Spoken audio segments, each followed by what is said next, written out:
Hello students, this is your Yogen sir. आज का हमारा जो टॉपिक है वो अध्यारोपण का सिद्धांत, गुरुत्वाकर्षण बल और विद्युत बल के बीच में अंतर और विद्युत क्षेत्र के विषय में हम चर्चा करेंगे। आज का जो लेक्चर होगा उसके बाद इसका जो डेरिवेशन है मैं अगले वाली वीडियो में आपको भेज दूंगा। तो पहले हम चर्चा करते हैं अध्यारोपण का सिद्धांत। तो अध्यारोपण का सिद्धांत इसको बोलते हैं हम प्रिंसिपल ऑफ सुपरपोजिशन। वो क्या होता है?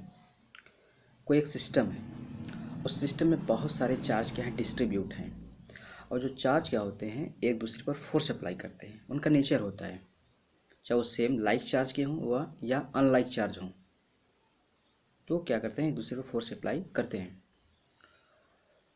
अब इस टोटल जो फोर्स किसी बॉडी के पार्टिकल पर, चार्ज पार्टिकल पर जो फोर्स लग रहा है, फोर्स की क्वांटिटी, उसकी मैग्नीट्यूड क्या होगी, इसके बारे में हम डिस्कस करते हैं। आपको पता है कि every charge are apply a electrical force to each other. Same charges के लिए आपका रिपल्सिव एंड डिफरेंट चार्जेस के लिए अट्रैक्टिव होता है। ठीक है, इसमें आपको पता चलेगा, कंसिडर बहुत सारे चार्ज जैसे कि Q1, Q2, Q3, Q4, Q5 dot dot dot Q1 charge इसमें डिस्ट्रीब्यूट हैं।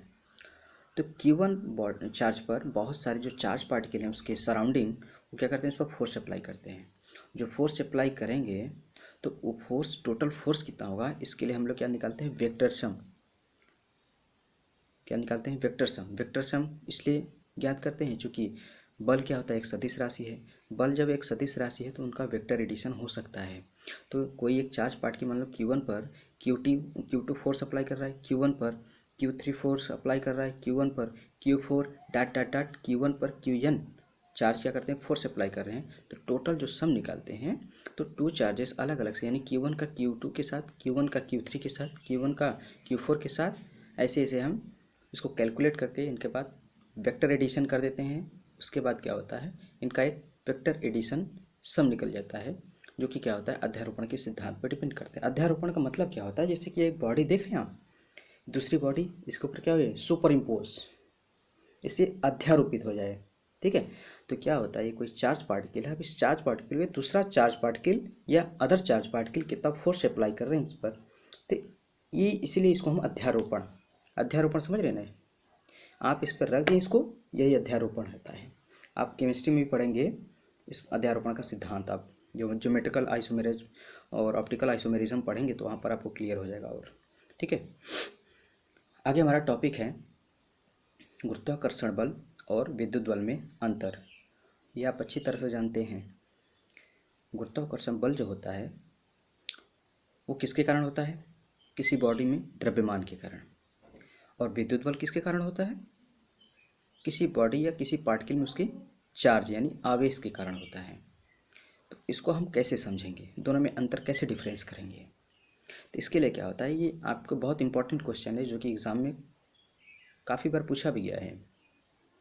तो आपसे कहे विद्युत आवेश और द्रव्यमान में अंतर कहे, चाहे गुरुत्वाकर्षण बल और विद्युत बल में अंतर कहे, दोनों का मतलब एक ही है। क्योंकि गुरुत्वाकर्षण बल जो होता है वो द्रव्यमान से संबंधित होता है और विद्युत बल आवेश से संबंधित होता है। तो मैं जो इसका एक्सप्लेनेशन कर रहा हूँ वो द्रव्यमान और विद्युत आवेश को लेकर कर रहा हूँ। तो विद्युत आवेश लेते हैं, तो विद्युत आवेश और द्रव्यमान सॉरी। तो आप जानते हैं कि जो आवेश है, पहला difference, electrical charge particle is positive, negative and also zero. कोई भी कण जो है वो धनावेशित भी हो सकता है, ऋणावेशित भी हो सकता है, और उस पर जो आवेश की मात्रा वो ज़ीरो भी हो सकती है। एग्जाम्पल मैंने आपको बताया था कि आप किसी रॉड, अब हम ग्लास रॉड लेते हैं, किसी सिल्क से इसको जब रब करते हैं, रब मतलब जब रब किया जाता है ना, उसमें क्या होता है, फ्रिक्शन से। तो फ्रिक्शन से क्या होता है, चार्ज क्रिएट होता है। तो आपका जो ग्लास रॉड है वो पॉजिटिवली चार्ज हो जाता है, क्योंकि यहाँ से ग्लास रॉड से इलेक्ट्रॉन क्या होते हैं, ट्रांसफ़र हो जाते हैं। इलेक्ट्रॉनों को क्या हो जाता है, स्थानांतरण हो जाता है। इलेक्ट्रॉनों का स्थानांतरण एक अलग चीज़ है और किसी बॉडी में इलेक्ट्रॉन का मूवमेंट अलग चीज़ है। आपको हम इसमें इलेक्ट्रॉन को मूवमेंट कराकर इसमें धारा प्रवाहित कर दें तो संभव नहीं है, क्योंकि इलेक्ट्रॉन इसमें मूवमेंट नहीं कर सकता। इलेक्ट्रॉन तो है लेकिन मूवमेंट नहीं कर सकता। जब इलेक्ट्रॉन इसमें मूवमेंट करना चालू हो जाएगा तो क्या हो जाएगा, ये कंडक्टर हो जाएगा, जो कि पॉसिबल नहीं है। क्योंकि इसमें जो बैंड होते हैं ना, valence band and conduction band, उनके बीच का जो गैप है, बैंड गैप बहुत इतना ज़्यादा होता है, 3 इलेक्ट्रॉन वोल्ट से अधिक होता है। तो वैलेंस बैंड का इलेक्ट्रॉन जो है जंप नहीं, कितना भी आप टेम्परेचर देंगे, कितना भी हीट करेंगे, तो वैलेंस बैंड का, संयोजी बैंड का इलेक्ट्रॉन कंडक्शन बैंड में जंप नहीं करेगा। जब वो कंडक्शन बैंड में जंप नहीं करेगा तो इलेक्ट्रॉन को स्थानांतरण नहीं होगा। जब इलेक्ट्रॉन को स्थानांतरण नहीं होगा तो चार्ज यानी एक करंट कहाँ से उत्पन्न होगा। ठीक है, इलेक्ट्रॉनों का संचित होना, आवेशों का संचित होना एक अलग चीज़ है, और इलेक्ट्रॉनों का गति करना वो अलग चीज़ है। इलेक्ट्रॉन इसमें गति करने लगे तब तो ये पेन प्लास्टिक जो है ना, ये भी कंडक्टर हो जाएगा। ठीक है, आगे चलते हैं। द्रव्यमान क्या होता है, पॉजिटिव होता है। द्रव्यमान कभी निगेटिव नहीं होता।